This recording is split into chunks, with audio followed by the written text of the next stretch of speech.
आयुर्वेदा को यूज करके modern technology को मिलाकर एक बहुत ही यूनिक प्रोडक्ट रेंज बनाया जिसका नाम हमने एलिमेंट्स वेलनेस रखा है। ये जो रेंज है वो प्योरली आयुर्वेदा पे बेस्ड है और इसमें हमने रेम निद्रा जो हमारा न्यूली लॉन्च प्रोडक्ट है उसके बारे में हमने स्टडी किया। बात करें इस प्रोडक्ट के पीछे, इस ब्रांड के पीछे डॉक्टर DBA नारायणा सर का एक बहुत बड़ा हाथ। ये हमारे प्रोडक्ट के जनक माने जाते हैं। इनका बहुत बड़ा एक्सपीरियंस है आयुर्वेदा एंड फार्मा में, लगभग 45 सालों का, 45 इयर्स का एक्सपीरियंस है। He is a gold medalist. इन्होंने डाबर, हिंदुस्तान लिवर एंड पैक्सी जैसी बड़ी बड़ी कंपनीज में बहुत सालों काम किया है। इनको बहुत सारे अवार्ड्स मिले हैं, बहुत सारे इंडियन गवर्नमेंट कमिटीज में इन्होंने वर्क किया है and he was the committee member of API also. तो API कमिटी मेंबर भी रह चुके हैं। अब बात करें अगर नारायणा सर का हाथ है and we are really blessed कि नारायणा सर हमारे प्रोडक्ट्स के पीछे है, इसीलिए हमें एक बहुत इंपॉर्टेंट चीज हमें 2019 में हमारे साथ हुई, वो था एलिमेंट्स वेलनेस को बेस्ट हेल्थ केयर ब्रांड 2019 का रिकॉग्निशन मिला। ये अगर हम बात करें ये इंपॉर्टेंट क्यों है, इंडिया की पहली डायरेक्ट कंपनी जिसका एक खुद का मेड इन इंडिया ब्रांड, जिसको अपने लॉन्च के 4 से 5 सालों के अंदर ये रिकॉग्निशन मिलना एक खुद में बहुत बड़ी बात है माय फ्रेंड। तो इतने कम समय में हमें ये रिकॉग्निशन मिलना ये बताता है कि हमारे प्रोडक्ट्स की क्वालिटी बहुत अच्छी है, हमारे प्रोडक्ट्स रिजल्ट ओरिएंटेड प्रोडक्ट्स है और अगर जो प्रोडक्ट जिस चीज के लिए बनाया गया है पर्टिकुलर उस चीज पे बहुत अच्छे काम कर। इसमें हमने आज इंपॉर्टेंट एक प्रोडक्ट कौन सा लिया है जिसको हम कहते हैं वेल हार्ट। अब कुछ लोग इसकी स्पेलिंग को नोटिस कर रहे होंगे कि इसकी स्पेलिंग में ई क्यों नहीं है। हमने वेल का लिखा है और HEART नहीं लिखा है। We have written HART। Why we have written HART? इसके पीछे एक चीज है। आपने एक चीज सुनी होगी जिसको हम हिंदी में कहते हैं हिरन और इंग्लिश में कहते हैं डियर। हिरन जो होता है वो बहुत तेज दौड़ता है और जो हिरन होता है वो बहुत एक्टिव होता है। तो इंग्लिश में हिरन को, जो मेल हिरन होता है उसको हम HART कहते हैं। इसलिए हमारे प्रोडक्ट का नाम HART रखा गया। एक ऐसा प्रोडक्ट जो आपके दिल को, आपके जो हार्ट है उसको एक्टिव रखेगा, दौड़ता रखेगा, अच्छा रखेगा, काम करते रहेगा, इसलिए इसका नाम हमने वेल हार्ट रखा गया। अब अगर हार्ट की हम बात करें तो हार्ट हमारी बॉडी में एक ही ऑर्गन होता है, एक ही होता है जिसको हम पंपिंग ऑर्गन कहते हैं। हार्ट जो होता है वो हमारी बॉडी में पंप करने का काम करता है और कहते हैं कि आपकी दोनों मुट्ठियों को अगर आप ऐसे मिला लेंगे तो वो हमारे हार्ट का एक साइज होता है। बहुत छोटा होता है हमारा हार्ट, इसलिए हार्ट पे एक लाइन बोली जाती है, दिल है तो जान है, जान है तो जहान है। हार्ट एक ऐसी चीज होती है जो दिन भर में 1 लाख से ज्यादा बार वो धड़कता है और 1 मिनट में 60 से 80 बार, 60 to 80 टाइम्स वो धड़कता है। आपको एक इंटरेस्टिंग चीज बताऊं, हार्ट जो है हमारा वो दिन भर में 2000 गैलन वो जो खून है उसको पंप करने में मदद करता है। तो आप ये सोच लीजिए हमारी बॉडी में 5 से 6 लीटर खून होता है, उसको कितनी बार वो पंप करता होगा तब जाकर 2000 लीटर गैलन ये पंप करता है ब्लड। मतलब क्या है कहने का, एक छोटा सा हार्ट है जो इतने सारे काम करता है। तो अगर बात करें तो इसका खास ख्याल रखना बहुत ज्यादा जरूरी है, क्योंकि अगर सिंपल सी चीज है, हार्ट एक मस्कुलर ऑर्गन होता है, मतलब ये मांसपेशियों से बना है और ये कब से धड़क रहा है, जब से हम अपनी माँ के वुम्ब में है, जब से हम अपनी माँ के गर्भ में, तब से ये हार्ट धड़कना स्टार्ट हो जाता है और जब तक इस दुनिया में तब तक धड़कता है। हमारी बॉडी के बहुत सारे ऑर्गन्स तो रेस्ट भी लेते हैं, लेकिन यही एक ऑर्गन है जो रेस्ट नहीं लेता है। तो इसका खास अटेंशन देना, इसको खास ध्यान देना बहुत ज्यादा जरूरी है। हमने एक मूवी का टॉपिक देखा है, दिल चाहता है, लेकिन एक्चुअल में हमारा दिल क्या चाहता है? एक्चुअल में अगर बात करें तो दिल जो है वो 5 चीजों की जरूरत होती है उसको। अगर हम इन 5 चीजों को फुलफिल करते रहेंगे, इसकी 5 जरूरतों को पूरा करते रहेंगे तो अपने हार्ट को प्रिवेंट कर सकते हैं। हमने ट्रेनिंग में हमेशा जो टॉपिक्स थे बस उस पर बात किया था। आज हम थोड़ा सा डिटेल में जाकर बात करेंगे। तो आज थोड़ा कुछ ऐसी चीजें थोड़ा डिटेल में जाकर बात करेंगे तो थोड़ा ध्यान से समझिएगा, क्योंकि आज कुछ मेडिकल के ऐसे भी शब्द आने वाले हैं, लेकिन मैं कोशिश करूंगी एकदम सिंपल से सिंपल लैंग्वेज में आपको मैं समझाऊं। तो पहली जरूरत क्या है, उसकी मांसपेशियां मजबूत होनी चाहिए। कैसे होंगी वो सब अभी मैं डिटेल में जाकर बात करूंगी। दूसरा होता है उसकी जो ब्लड वेसल्स है, जो जिसमें खून जा रहा है, जो नलियां हैं खून की, जो हमारे ब्लड वेसल्स हैं, उनमें कोई क्लॉगिंग या कोई भी चीजें ब्लॉक नहीं होनी चाहिए, ब्लॉकेज नहीं होना चाहिए। तीसरा, उसके जो ब्लड वेसल्स हैं वो मजबूत होने चाहिए, इलास्टिसिटी मेंटेन होनी चाहिए, मतलब लचीलापन मेंटेन होना चाहिए। बॉडी के हर एक भाग में प्रॉपरली खून पहुंचना चाहिए। और पांचवा है, there should be no inflammation, कोई सूजन नहीं होना चाहिए, कोई इन्फ्लेमेशन नहीं होना चाहिए। अब इन 5 पॉइंट्स को भी हम थोड़ा डिटेल में जाकर बात करेंगे, जो हम पहली बार इतना डिटेल में बात कर रहे हैं, तो थोड़ा ध्यान से समझिएगा। सबसे पहला है स्ट्रॉन्ग, जो हार्ट मसल्स है उसको स्ट्रॉन्ग कैसे हम कर सकते हैं, वो कैसे होता है। सबसे पहला, आपके जो मांसपेशियां हैं हार्ट की, वो स्ट्रॉन्ग तभी होंगी जब उसके हर एक पार्ट में अच्छे से ऑक्सीजन, अच्छे से खाना, अच्छे से न्यूट्रिशन जा पाएगा। और ये सारी चीजें किस तरीके से जाती हैं, हमारे खून के द्वारा जाती है, खून के थ्रू जाती है। तो हमारा खून हार्ट के हर एक पार्ट में पहुंचेगा तो वहां पे अच्छा खाना, अच्छा ऑक्सीजन वहां पे पहुंचता रहेगा। तो एडिक्वेट ब्लड सप्लाई होनी चाहिए, ऑक्सीजन अच्छे से पहुंचना चाहिए। दूसरी चीज, आपके जो ब्लड वेसल्स है, जैसा आप इस फोटो में देख रहे हैं, एक जो पहला जो नस है उसमें कोई ब्लॉकेज नहीं है, लेकिन दूसरे नस में थोड़ा सा ब्लॉकेज हो गया है। तो अगर ब्लॉकेज होने लगेगा तो उस जगह पे अच्छे से खाना नहीं पहुंच पाएगा, न्यूट्रिशन नहीं पहुंच पाएगा, ऑक्सीजन नहीं पहुंच पाएगा, तो वो जो हार्ट के जो उस एरिया है वो थोड़ा कमजोर हो सकता है। तो इसको अगर हम रोकें, अगर हम ब्लॉकेज को रोके, कम करें, तो हमारे हार्ट के मसल स्ट्रॉन्ग हो सकते हैं। हमारे जो हार्ट के मसल्स है ना, वो एक कार्डियोटोनिक एक्टिविटी करते हैं, आपके हार्ट के मसल्स बीट करते रहते हैं। जब आप नॉर्मल रहते हैं, जब आपका मन शांत रहता है, तो वो नॉर्मल हार्ट बीट रहती है। जैसे आप इस फोटो में देख रहे हैं, नीचे दो हार्ट की फोटो है। एक नॉर्मल हार्ट बीट है जब हम नॉर्मल रहते हैं, लेकिन हम जब स्ट्रेस में रहते हैं, कुछ भी ऐसा रहता है, तो हमारे हार्ट की जो बीट होती है वो तेज हो जाती है। इसलिए अगर आपका दिमाग शांत है, आप स्ट्रेस फ्री लाइफ कर रहे हैं, अगर आप ज्यादा ही स्ट्रेसफुल लाइफ में हैं, तो आपके हार्ट पे भी इसीलिए बुरा असर पड़ता है, क्योंकि उसकी हार्ट बीट तेज हो जाती है और बहुत सारे और भी इसके प्रॉब्लम्स होना स्टार्ट हो जाती है। तो ये बहुत सारी चीजें हैं जिससे हम अपने हार्ट के मसल्स को स्ट्रॉन्ग कर सकते हैं। क्योंकि जैसा आप सबको पता है, हार्ट एक मसल है। हम अपने बॉडी के बहुत सारे मसल को टोन करते हैं, एक्सरसाइज करते हैं, तो हार्ट के मसल्स भी अगर वेल टोन्ड होंगे, तो आपके जो हार्ट की मांसपेशियां हैं वो अच्छे से बीट होंगी और बहुत सारे आपको बीमारियां होने से वो बचाने में हेल्प करती है। दूसरा है कि क्लॉगिंग नहीं होना चाहिए, आपकी जो नसें हैं उसमें ब्लॉकेज नहीं होना चाहिए। उसको हम कैसे रोक सकते हैं? तो पहला है, आपका लिपिड प्रोफाइल जो है वो हेल्दी होना चाहिए। अब आप ये एक चीज याद रखिएगा, यहाँ पे आप एक वर्ड नोट कर सकते हैं, लिपिड प्रोफाइल। जब भी आपको हार्ट का अपना कुछ टेस्ट करना हो या हार्ट के बारे में इंफॉर्मेशन लेनी हो, तो ये एक लिपिड प्रोफाइल टेस्ट बहुत सारे लोग करवाते हैं, क्योंकि लिपिड प्रोफाइल टेस्ट से हमें कोलेस्ट्रॉल कितना है बॉडी में, टोटल कोलेस्ट्रॉल, आपका ट्राइग्लिसराइड कितना है, बैड कोलेस्ट्रॉल कितना है, गुड कोलेस्ट्रॉल कितना है, ये सारी चीजें आपको लिपिड प्रोफाइल टेस्ट से पता चलती है। अगर ये हेल्दी रेंज में है तो कोई प्रॉब्लम नहीं है, जब इसका रेंज थोड़ा हाई रिस्क पे जाता है तो आपको हार्ट में प्रॉब्लम होना स्टार्ट हो सकती है, ब्लॉकेज वगैरह की चांसेस होना स्टार्ट हो सकते हैं। दूसरा है, बैड कोलेस्ट्रॉल को अगर हम कम करें। याद रखिएगा, हमारी बॉडी में दो तरीके के कोलेस्ट्रॉल होते हैं, एक गुड कोलेस्ट्रॉल होता है, एक बैड कोलेस्ट्रॉल होता है। मैं ज्यादा इसमें डिटेल में नहीं जाऊंगी, बस इतना आप याद रखिएगा। अब आपको कैसे याद रहेगा कौन सा गुड है कौन सा बैड है? एलडीएल, उसको हम बैड कोलेस्ट्रॉल कहते हैं। एलडीएल, एल मतलब होता है लो, इसका एक्चुअली फुल फॉर्म होता है लो डेंसिटी लाइपोप्रोटीन, लेकिन आपको इतना याद रखने की जरूरत नहीं है। एलडीएल में एल आप याद रखिए, एल का मतलब होता है लो, लो मतलब खराब, मतलब बुरा कोलेस्ट्रॉल। गुड कोलेस्ट्रॉल में एच डी एल, एच मतलब हाई, मतलब अच्छा स्टैंडर्ड है, मतलब अच्छा कोलेस्ट्रॉल है।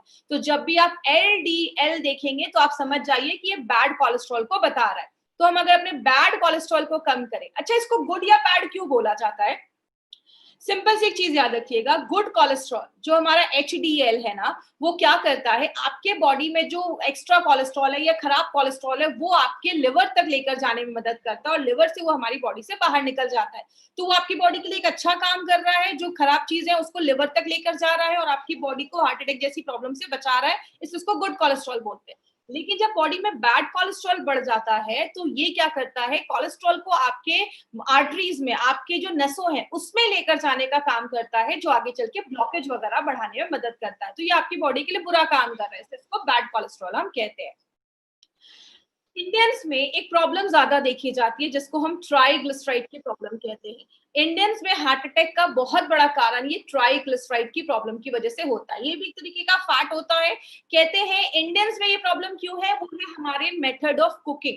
हम अपने खाने में ज्यादा ऑयल यूज करते हैं, हर दिन हमारे हर एक चीज के हर एक आइटम में हमें ऑयल यूज करना जरूरी होता है। तो ज्यादा जब हम ऐसी ऑयल यूज करते हैं, ज्यादा हम सैचुरेटेड फैट खाते हैं, इसका मतलब ऐसा कोई चीज आपके रूम टेम्परेचर पे जमा हो, जैसे ज्यादा घी, ज्यादा बटर, ये सब चीजें जब हम ज्यादा खाते हैं, तो बहुत सारे लोगों में ट्राइग्लिसराइड का जब लेवल ज्यादा बढ़ता है, तो वो भी हार्ट अटैक जैसी प्रॉब्लम्स को, आगे हार्ट प्रॉब्लम्स को लेकर आता है। तो इंडियंस में ये प्रॉब्लम ज्यादा देखी जाती है। और लास्ट में अगर हम बात करें, एक और यहाँ पे एक शब्द आपको दिख रहा होगा, प्लेटलेट्स, एग्रीगेशन ऑफ प्लेटलेट्स। इसका मतलब क्या है? हमारे खून में 3 चीजें होती हैं, हम सबको पता है। आरबीसी, रेड ब्लड सेल्स, जो खून में जो हमारा हेमोग्लोबिन है। दूसरा है डब्ल्यूबीसी, जो लड़ने का काम करता है, सिपाही जैसे होते हैं, सोल्जर्स जैसे होते हैं।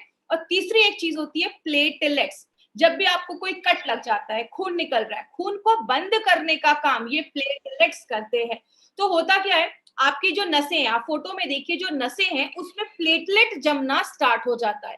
तो प्लेटलेट जब जमने लगता है तो आगे चल के ब्लॉकेज होने लगता है। इसीलिए हमारी बॉडी को अगर हम नेचुरल प्लेटलेट एग्रीगेशन इनहिबिटर, जिसको हम PAI कहते हैं, अगर हम वो प्रोवाइड करें तो ये ब्लॉकेज से भी हम बच सकते हैं। जैसे कि एग्जांपल, प्लेटलेट एग्रीगेशन का मतलब जमा होना और इनहिबिटर का मतलब रोकना।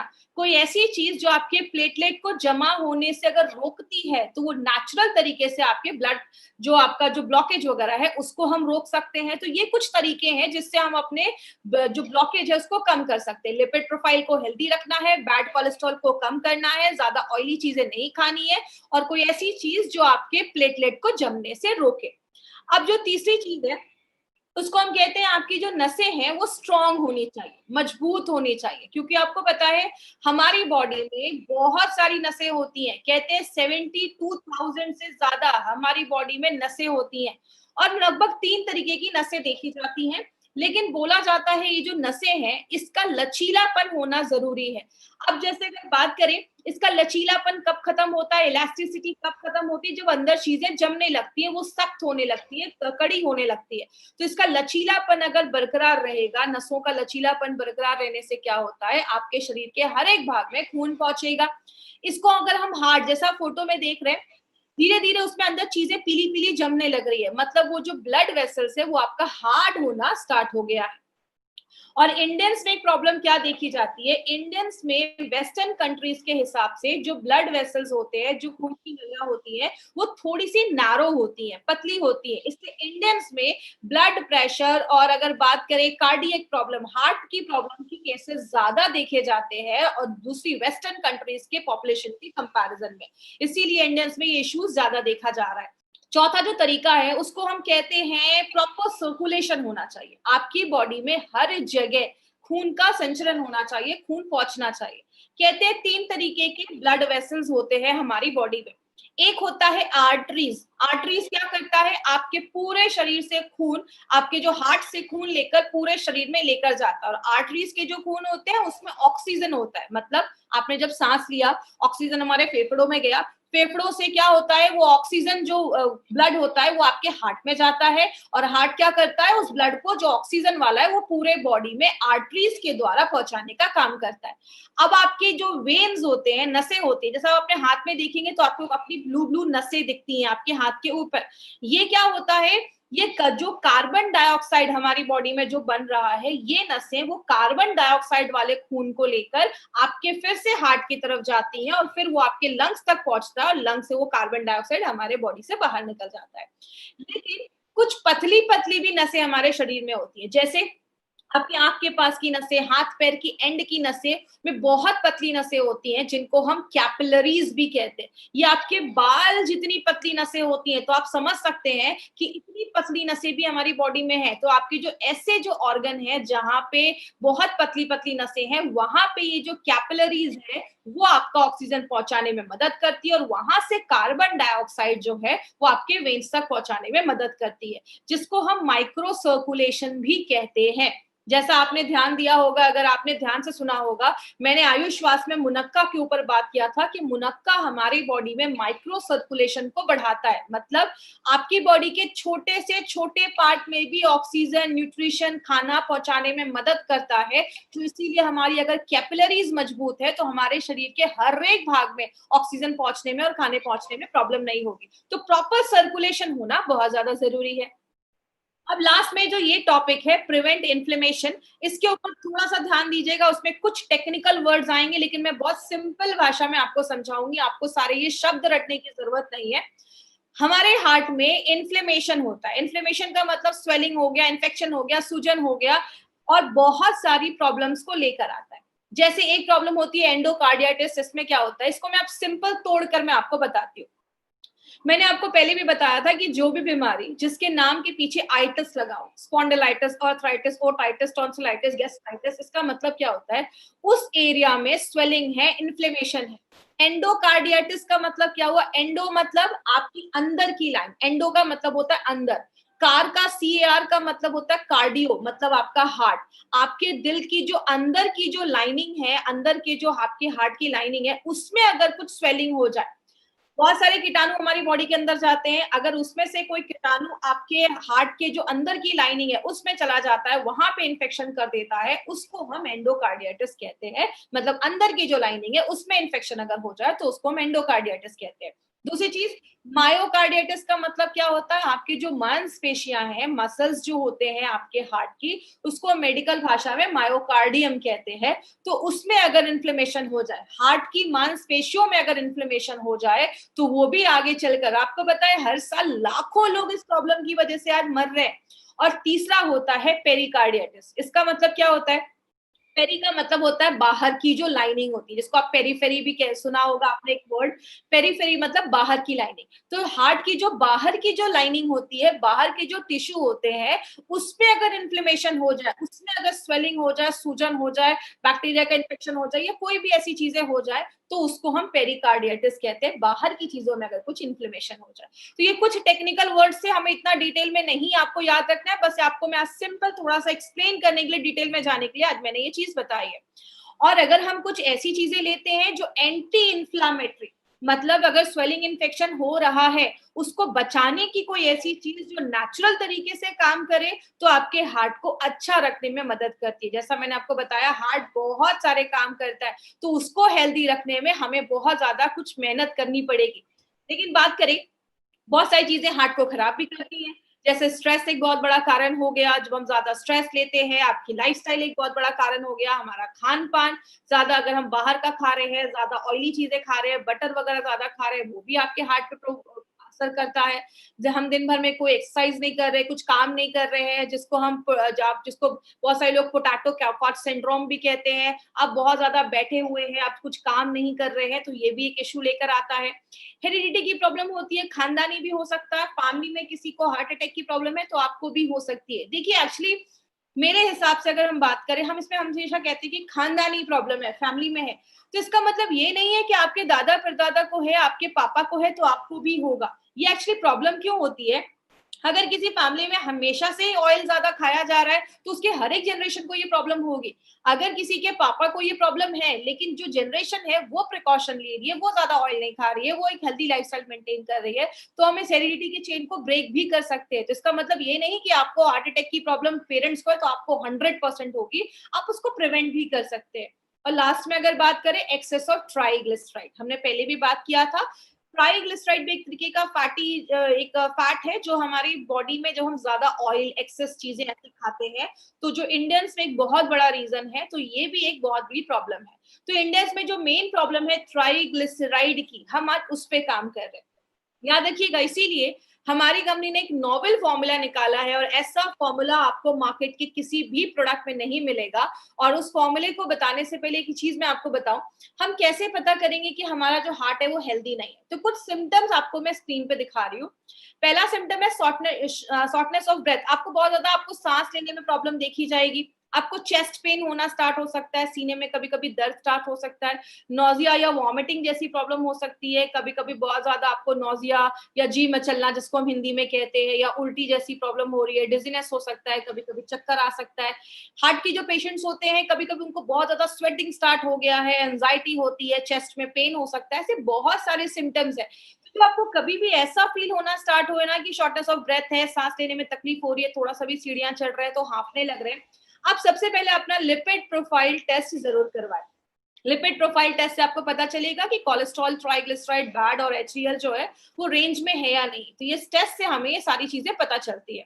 इसीलिए अगर बात करें, हमारी कंपनी ने ये जो नोवेल फॉर्मूला निकाला है, इसमें आपको एक इंपॉर्टेंट चीज जो याद रखनी है वो है संस्कारित मेथी। अब मेथी हम सबके घरों में यूज हो रहा है, लेकिन ये संस्कारित क्या है? संस्कारित का मतलब होता है पहले मेथी को लिया जाता है, इसको सोक किया जाता है, पानी में सोक करने के बाद इसको छोड़ दिया जाता है बाहर निकाल कर। तो आपने देखा होगा जब हम मूंग या ऐसी कोई चीज स्प्राउट्स को जो हम बहुत दिन तक छोड़ देते हैं, 2-3 दिन तक, तो उसमें अच्छा खासा ना जर्मिनेशन हो जाता है, अंकुर निकल आते हैं। तो वो जो हमारा जर्मिनेटेड जो मेथी होता है उसको फिर ड्राई किया जाता है, पाउडर बनाया जाता है, और वो जो मेथी होता है इस पूरे प्रोसेस को हम संस्कारित मेथी कहते हैं, जो आपके ट्राइग्लिसराइड के लेवल को कम करता है, आपके डाइजेशन को अच्छा करता है, और एक एंटीऑक्सीडेंट प्रॉपर्टी भी है।